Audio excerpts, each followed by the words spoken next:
성도의 출발점, 신앙의 출발은 자기 자신이 가짜 포도나무, 또 들포도나무, 악한 포도나무임을 아는 데서부터, 시인하는 데서부터 시작된다는 사실을 저와 여러분이 잊지 마시기 바랍니다.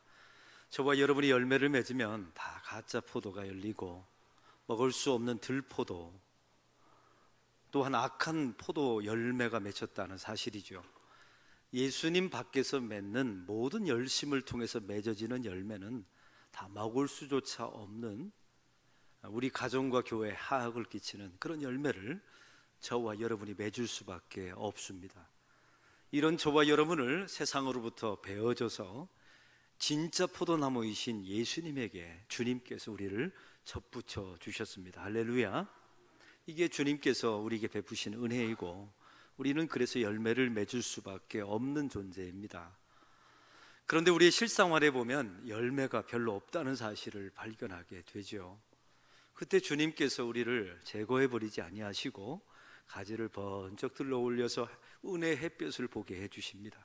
열매를 많이 맺으라고 말이죠. 또한 열매를 맺는 성도들에게는 고통이라고 하는 가지치기를 통해서 더 많은 열매를 맺게 하신다는 약속의 말씀을 지난주에 들었습니다.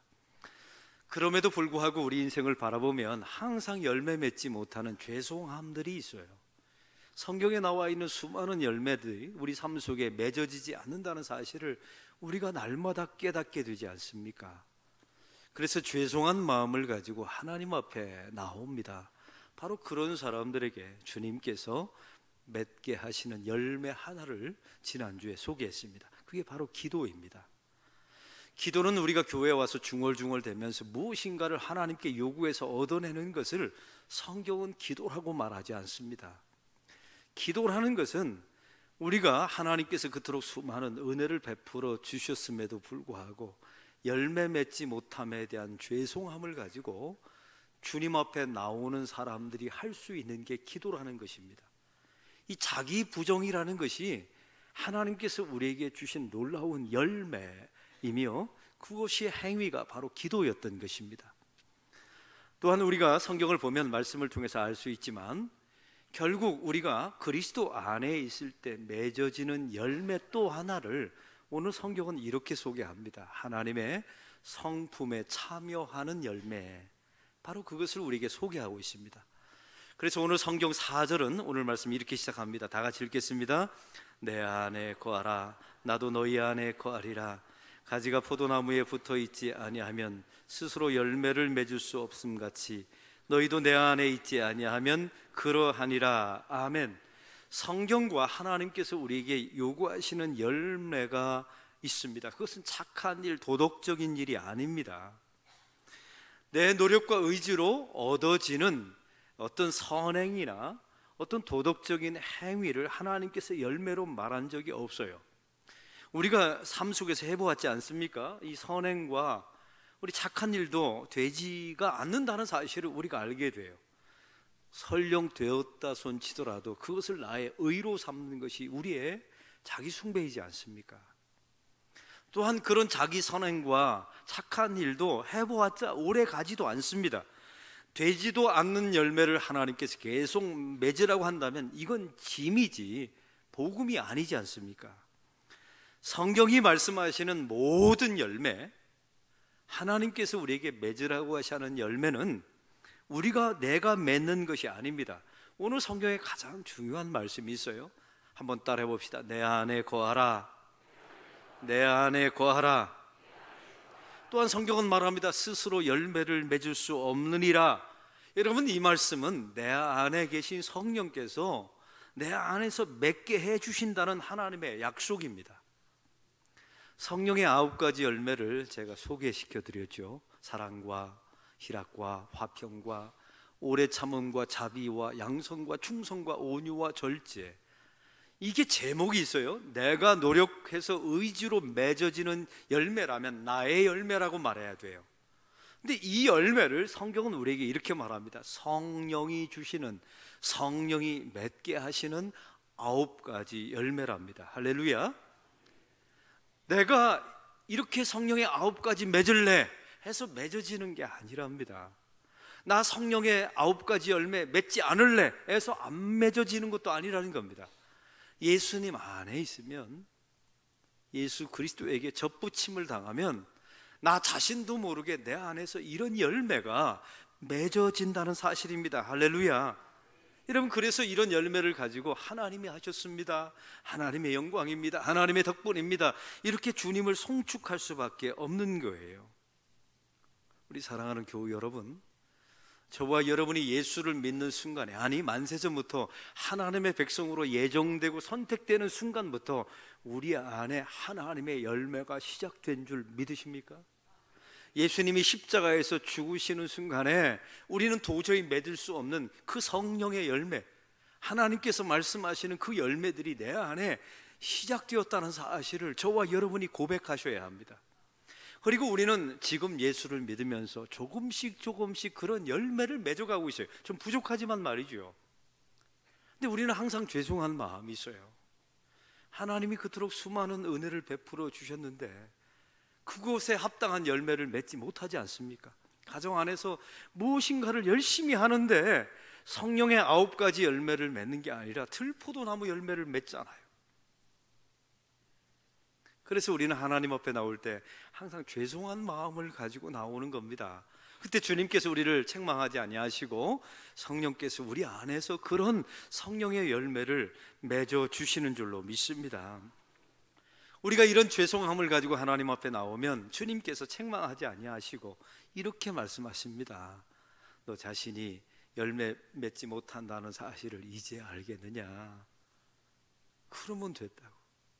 그러면 되고, 내가 너 안에서, 내 안에 있으면, 포도나무, 진짜 포도나무 안에 붙어만 있으면 내가 열매를 맺어 주겠노라고 주님께서 약속의 말씀을 주십니다. 우리가 열매가 없다고요? 염려하지 마세요. 우리가 열매가 없으면 결국 하나님께서 우리를 죽게 하셔서, 우리는 스스로 열매를 맺을 수가 없으니까 우리를 죽게 하셔서 하나님께서 당신이 대신 열매를 맺게 해 주실 줄로 믿습니다. 그 열매 중에 하나가 천국이지 않습니까? 아니면 예수님께서 이 땅에 재림하셔서 내가 아무리 해도 맺지 못하는 열매를 주님께서 그 열매를 반드시 완성해 주실 줄로 믿습니다.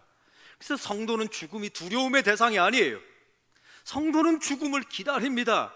왜요? 두렵지 않아요. 왜냐하면 내가 이루지 못할 모든 열매를 주께서 나를 죽게 하셔서 당신이 열매를 맺어주시기 때문에 그렇습니다. 그래서 하나님의 백성들은 죽음을 두려움의 대상으로 바라보지 않고 하나님, 죽음을 거뜬히 넘어설 수 있는 죽음 너머에 하나님의 약속, 그 열매를 바라보게 되는 줄로 믿습니다. 예수님의 재림도 마찬가지예요. 저는 예전에 철이 없을 때는 이런 소망이 있었어요. 하나님, 이 김정은 같은 이 악한 세력을 단숨에 예수님 재림하셔서 처리해 주십시오. 예전에 그런 생각이 있었어요. 근데 지금은 생각이 바뀌었습니다. 주님, 제가 아무리 열매를 맺으려고 해도, 제가 이래봬도 목사인데 아무리 열매를, 하나님의 선한 열매, 의의 열매를 아무리 맺으려고 해도 맺어지지가 않습니다. 주님, 예수님 재림하셔서 제가 맺지 못하는 열매를 주께서 완성해 주옵소서. 그래서 되게 설레입니다. 저는 이런 감정이 예전에 없었어요. 나이가 들어서 예수의 재림을 기다리는 게 아닙니다. 제가 맺지 못하는 이 열매를 예수님께서 재림하셔서 대신 맺어주실 것임을 믿기 때문에 그렇습니다. 그래서 얼마나 설레이는지 몰라요. 기대가 됩니다. 오늘 한 성도가 저한테 이런 말을 했습니다. 매스컴에 어떤 한 목사님의 매스컴이 이야기가 나왔습니다. 성도가 그러는 거예요. 목사님, 어떻게 목사가 저 모양밖에 안 되는 겁니까? 근데 그 순간에 제가 되게 뜨끔했어요. 왜냐하면 그 목사님을 제가 아는 분이었거든요. 30년, 40년 동안 지켜봤던, 함께 했고 제가 아는 목사님이었습니다. 어떻게 목사가 저 모양이냐고 이렇게 말씀하시더라고요. 그래서 제가 그분에게 이런 대답을 했습니다. 성도님, 집사님, 그 목사님은 제가 잘 아는데 예수 믿고 나서 좋아진 게 저 모양입니다. 그리고 목사가 되고 나서 좋아진 게 저 모양입니다. 좋아진 게 저런 거예요. 그냥 봐주세요. 그 다음 말이 중요합니다. 집사님, 저런 목사도 지금 공사 중입니다. 완성된 게 아니라 지금 공사 중이에요. 우리가 길 가다가 보면 맨홀 뚜껑이 열려 있지 않습니까? 그거 보면 이게 밤에 공사를 해야 되는데 낮에 공사를 하잖아요. 바쁜 낮에. 그 맨홀 뚜껑 열리면 우리도 뚜껑 열리잖아요. 안 열리세요? 그 뚜껑 열리는 순간에 우리의 마음을 쿨다운 시켜주는 한 표지판이 있어요. 공사 중이라고 쓰면요, 마음이 갑자기 온유한 마음이 막 생겨요. 공사 중이라고 하면 그 사람과 싸우지 않지 않습니까? 제가 말했습니다. 그 목사님도 아무리 목사이지만 공사 중입니다. 그 다음 말이 더 중요합니다. 결국 아무리 이 땅에서 열매를 맺어도 맺을 수 없을 때 예수님께서 재림하셔서, 아니면 저 목사님을 하나님께서 죽게 하셔서 우리가 맺지 못하는 열매를 하나님께서 맺어주게 하실 것입니다. 할렐루야. 여러분, 우리 예수님 얼마나 좋으십니까? 이게 제가 발견한 성경의 복음이에요. 너 열매 맺어라, 맺지 못하면 죽는다, 심판한다, 이런 예수님이 아니었던 겁니다. 하나님께서 만세전부터 예정하고 선택된 백성은 열매 맺지 못함에 대한 죄송함을 가지고 하나님 앞에 나오면 그것 가지고 된다라고 말씀하시고, 내가 대신 열매를 맺어주겠다고, 너는 내 안에 거하라고 주께서 말씀해 주시는 줄로 믿습니다. 성령의 9가지 열매를 보면 자기 부인입니다. 이것은 예수님 안에 있을 때만 맺는 열매예요. 이 열매를 통해서 우리는 기도하게 되죠. 또 성경이 말하는 열매는 무엇입니까? 신의 성품, 하나님의 성품에 참여하는 것입니다. 자기 부정하라, 하나님의 성품을 가지라 라고 말한다고 해서 되는 게 아닙니다. 만약에 우리가 노력과 의지로 이 성품을 가진다면 그것은 성경이 말하는 열매가 아니에요. 이것은 경고일 뿐이죠. 그래서 더 노력해라, 열매를 맺어라, 안 맺으면 심판한다, 이런다고 신의 성품이 맺어지는 것이 아닙니다. 하나님께서 말씀하시죠. 우리를 선택하고 예정하는 순간에 하나님이 우리 안에서 신의 성품을 우리에게 이식시켜 주셨습니다. 그리고 날마다 조금씩 우리를 바꾸어 가십니다. 그리고 나중에 주님께서 재림하셔서, 아니 우리가 죽어서 하나님께서 완성해 주실 줄로 믿습니다. 그래서 우리는 이걸 누리고 기뻐하고 감사하셔야 돼요. 왜? 이것을 하나님이 시작하셨으니까요. 그러면 이 신의 성품 너무나 어렵지 않습니까? 단어가. 이걸 두 단어로 말하면 거룩이라는 단어입니다. 한번 따라해 봅시다. 거룩. 이 거룩이라는 말은 도덕적인 삶을 말하는 것이 아닙니다. 세상과 완전히 구별된 어떤 존재를 말하고 지향성을 말해요. 이 히브리어로 거룩이라는 카도시라고 하는 단어는 영어로 커트라고 나와 있습니다. 잘라버리다, 끊다라는, 구별되다라는 말이에요. 우리가 성경 속에 보면 이 거룩이라는 단어가 참 많이 나와 있습니다. 레위기 11장 45절, 내가 거룩하니 너희도 거룩하라 말씀하시죠. 레위기 19장 2절에 말합니다. 너희는 거룩하라, 하나님이 거룩함이니라. 아멘. 여러분, 이 말씀을 보면 반드시 구별되어라, 거룩해라 라고 요구하지 않았어요. 구별되지 않으면 구원 취소다, 심판받는다, 이런 협박도 아닙니다. 레위기에 보면 이게 거룩하라라는 말씀은 참 기가 막힌 것이, 거룩할 수 있는 방법까지 십계명, 안식일에 여러 가지 규례, 먹어야 되는 것, 먹지 말아야 되는 것, 이걸 다 말씀해 주셨어요. 우리는 이것을 율법이라고 말하지 않습니까? 율법을 통하여 우리가 이루어야 될 궁극적인 목적은 거룩입니다. 그러면 이 거룩을 요구하신 시점을 깊이 바라보셔야 돼요. 이스라엘 백성들이 이집트 땅에서 노예 생활을 430년 동안 했습니다. 우리가 예수 믿기 전의 삶을 의미하지 않습니까? 하나님께서 이스라엘 백성들을 찾아가셔서 너 거룩하라 라고 말하지 않았어요. 내가 너 거룩하면 출애굽시켜줄게, 구원해줄게, 거듭나게 해줄게, 이렇게 하나님은 우리에게 거래하지 않았습니다. 하나님은 아무 조건도 없이 다짜고짜 이스라엘 백성들을 출애굽시켜 주셨어요. 일단 구해놓고 본 겁니다. 일단 살려놓고 본 거예요. 출애굽시켜서 홍해를 건넜습니다. 그리고 시내산 밑에다가 이스라엘 백성들을 다 모아놓으세요. 모아놓고 말씀하시죠. 너희는 거룩하라 라고 말씀하신 거예요. 이 말씀은 이런 의미입니다. 너 거룩하니까 구원받은 것이다, 이런 말씀이 아니에요. 너는 하나님의 백성이 되었으니 이제는 거룩하라. 내가 너를 지명하여 불렀고 만세전부터 구원하기로 예정하고 택정하였나니 너는 이제 거룩하라 라고 말씀하신 거예요. 하나님의 백성이 되었으니 거룩이 너의 유익함이라. 우리가 거룩하게 살면 하나님의 유익이 있어요? 우리에게 유익이 있어요? 여러분, 십계명 지키면 하나님에게 유익이 되는가요? 우리에게 유익이 되나요? 우리에게 유익이 돼요. 하나님의 백성이 되었으니 거룩함은 너에게 유익하라 라고 말씀하신 거예요. 하나님의 백성이 되었으니 이 거룩은 너에게 어울린다라고 말씀하신 거예요. 우리에게, 하나님의 백성에게 맞는 옷이기 때문에 그렇습니다. 우리 교회가 이렇게 아름답게 건물을 지었잖아요. 이 교회 3명의 권사님들이 교회를 다 이제 돌아보고 마지막으로 못 들어가 본 방이 있었던 겁니다. 그게 제 방이에요. 목양실. 그래서 얼마나 들어와 보고 싶으셨는지 제 방을 똑똑 문을 두드리고 이제 탐방 오셨어요. 목사님 방 보여주세요. 교회가 이렇게 예쁜데 목사님 방은 도대체 어떻게 생겼나 보고 싶어서 왔대요. 제 방에 딱 모시고 왔더니 막 멋있어요, 세련됐어요, 현대적이에요. 그럴 줄 알았어요. 제가 막 그 말을 쭉 하는데 그 다음 말이 기가 막힙니다. 목사님은 이 새롭고 아름다운 건물에 어울리는데 우리 늙어빠진 이 노인네들은 이 새로운 건물에 안 어울려서 목사님 미안합니다 그러더라고요. 우리 권사님들 참 착하세요. 우리가 안 어울려서 목사님 참 미안합니다. 제가 말했어요. 권사님, 안 어울리는 게 어디 있습니까? 나이가 들고 그게 뭐가 안 어울려요? 신앙이 좋아지고 격조가 높아지면 이 건물하고 어울리게 되는 거 아닙니까? 제가 위로를 해드렸어요. 저와 여러분도 마찬가지 아닙니까? 우리가 언젠가 천국에서 예수님을 얼굴과 얼굴로 만나게 될 거예요. 그때 우리의 말이 무엇일까요? 예수님은 그렇게 거룩하신데 우리는 예수님께 어울리지 않아서 어떻게 하면 좋아요? 이 말 할까요? 안 할까요? 당연히 해야죠. 우리는 예수님은 그렇게 고귀하시고 거룩하신데 우리는 택함받은 하나님의 백성인데 우리는 열매도 없고 우리는 거룩하지 않아서 안 어울린 거 미안합니다 라고 말하면 주께서 이렇게 말씀하신 겁니다. 염려하지 말라고.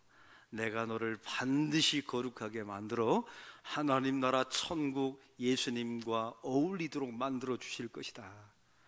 이게 성경의 약속이었던 겁니다. 거룩하라. 거룩하지 않으면 나의 백성이 아니다. 이런 말씀이 아니라 만세전부터 예정하고 택정된 백성들아, 염려하지 말아라. 내가 너희를 반드시 내 백성에게 맞게 너를 만들어가고 거룩하게 만들어낼 것이다. 이런 하나님의 약속인 줄로 믿습니다. 거룩은 나의 의지와 노력으로 이루어지는 게 아니에요. 하나님께 예수 그리스도에게 접붙임 받은 오직 하나님의 백성들에게만 전이되는 신의 성품인 줄로 믿습니다. 이스라엘 백성에게는 12지파가 있어요. 잘 아시죠? 근데 이 성막 안에서 제사장의 일들을 감당하는 직분, 이것은 레위 지파에게만 주셨어요. 12지파 가운데 예수님의 조상도 있지 않습니까? 유다 지파도 있고 여러 가지 지파가 있는데 왜 레위 지파를 하나님께서 거룩한 이 제사의 일을 감당하는 직분을 맡겼을까요? 성경에 보면 레위 지파가 거룩한 일을 맡을 만한 근거가 단 한 가지도 없어요. 숫자도 많지 않아요. 레위 지파가 다른 지파보다 거룩하게 살았다는 말씀도 없어요.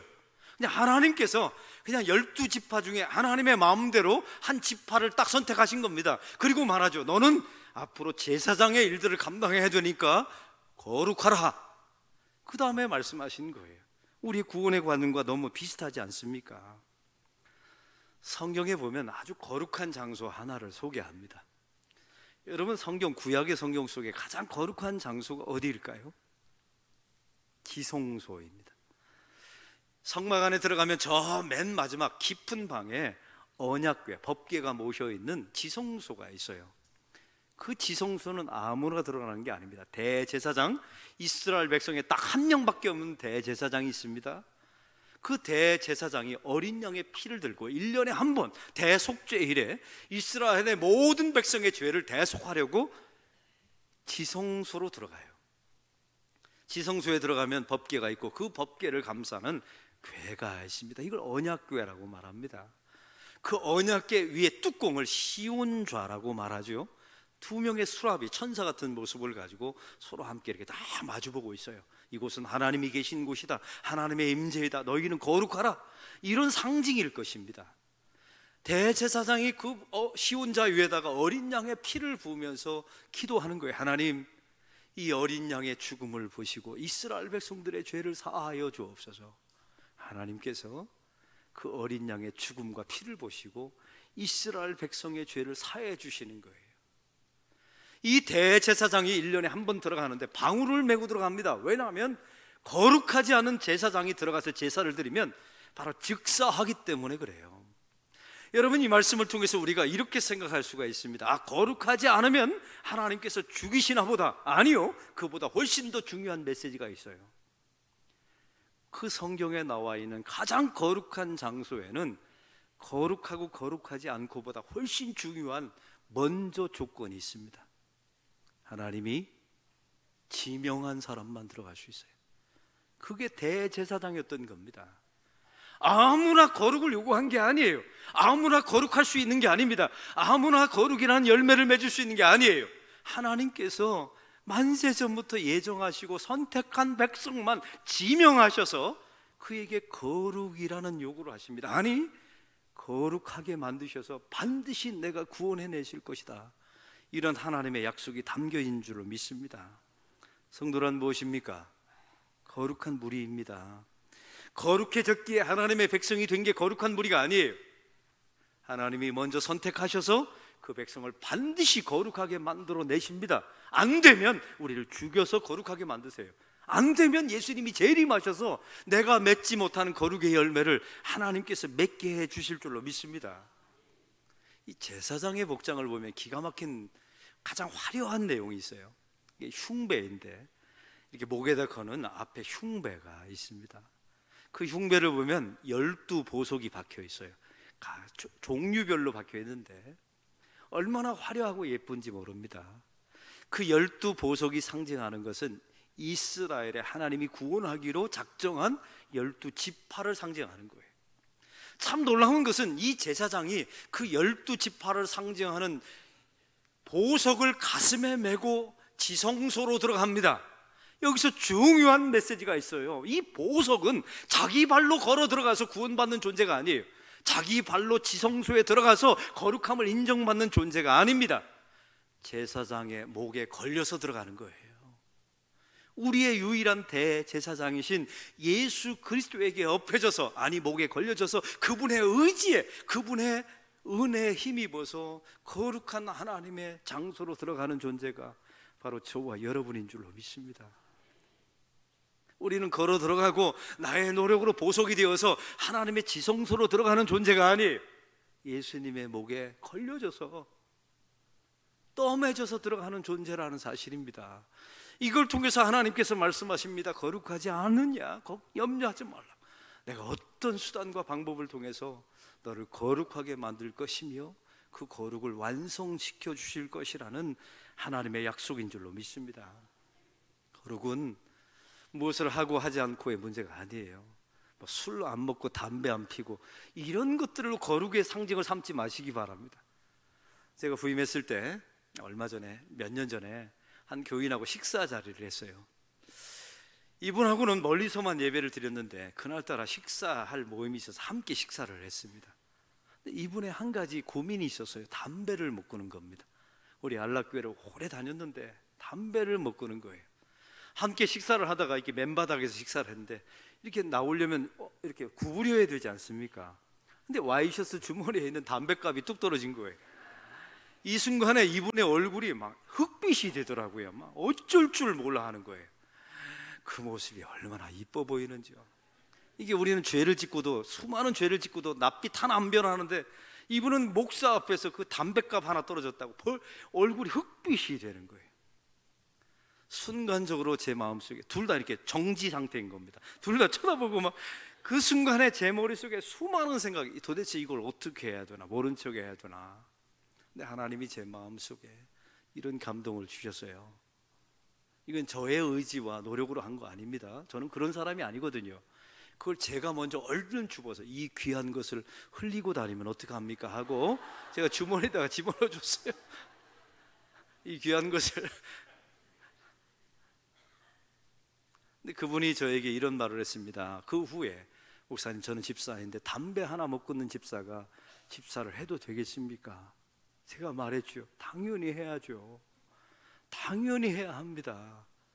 평신도였면 당신 못 끊습니다. 집사였기 때문에 하나님께서 당신에게 끊어지는 과정을 당신이 반드시 봐야 합니다. 여러분, 그 성도는, 집사님은 지금 담배를 끊었습니다. 금연운동에서 전자담배 빼어서 끊은 게 아니에요. 그렇다면 그건 자기 의지고요. 이분은 이상하게 저절로 끊어졌대요. 어느 날 담배를 피려고 하니까 이게 구토가 나오더랍니다. 담배 맛이 너무 쓰고요. 이게 거룩입니다. 금연학교에 가서 금연껌 씹으면서 끊는 건 거룩이 아니에요. 어느 날 자기 자신도 모르게 하나님의 영이 임해서 네 몸에 좋지 않은 거니까 하나님께서 끊어주셨겠죠. 이게 되어지는 과정, 이 과정을 맛보는 것이 바로 거룩인 줄로 믿습니다. 이건 내가 한 게 아니에요. 내 안에 계신 성령께서 주도하신 것입니다. 조나단 에드워드가 이런 말을 했습니다. 거룩이라는 것은 100% 하나님께서 하시는 것이며 100% 성도가 해야 되는 것이다. 이 말의 뜻이 무엇인 줄 아십니까?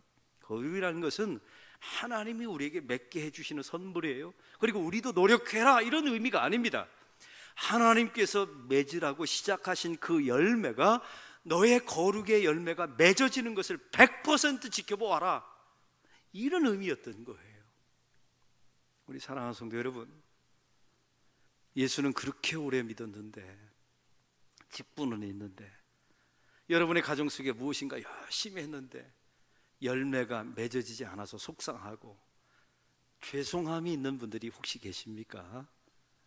우리 주님께서 여러분에게 거룩해라, 거룩해야 천국 간다, 거룩하지 않으면 징계한다, 이렇게 말씀하지 아니하시고, 내가 너를 만세전부터 구원하기로 예정하고 선택했으니 내가 너를 반드시 거룩하게 만드마, 이 약속의 말씀을 잊지 마시기 바랍니다. 혹시 이 땅에서 맺어지지 않으면 하나님께서 우리를 죽이셔서 열매를 맺게 하실 거예요. 그래서 성도는 죽음이 저주가 아니에요. 우리가 맺지 못하는 그 거룩의 열매를 완성하는 날이 우리의 죽음의 때입니다. 예수님의 재림은 세상을 휩쓸어버린 그런 날이 아니라 내가 맺지 못하는 그 거룩의 열매를 예수님께서 재림하셔서 맺게 해주시는 날이 예수님의 재림의 날입니다. 이런 소망을 가지고 이 땅에서 주님께서 이런 열매를 시작하셨어요? 조금씩 이런 열매를 맺고 있어요? 아니, 열매를 맺지 못하는 죄송함이 있으면 말세에, 종말의 때, 나의 죽음의 때 주께서 맺어주실 거예요. 이런 주님을 바라보며 기뻐하시고 감사하고 그 주님을 송축하며 사는 저와 여러분이 되시기를 바랍니다.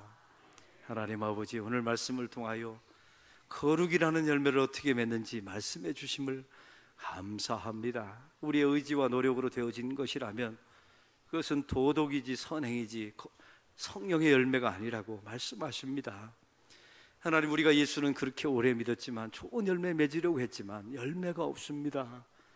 그러나 주님께서 우리 안에 오셔서 염려하지 말라고, 내가 너를 만세전부터 지명하고 선택하고 예정하였노니 내가 반드시 거룩의 열매를 맺게 해주겠다, 약속의 말씀을 주심을 감사합니다. 그 약속을 믿습니다. 주께서 이루어 주시옵소서. 주께서 이루어 주시옵소서. 예수 그리스도의 이름으로 기도하옵나이다. 아멘. 우리 다 같이 일어나셔서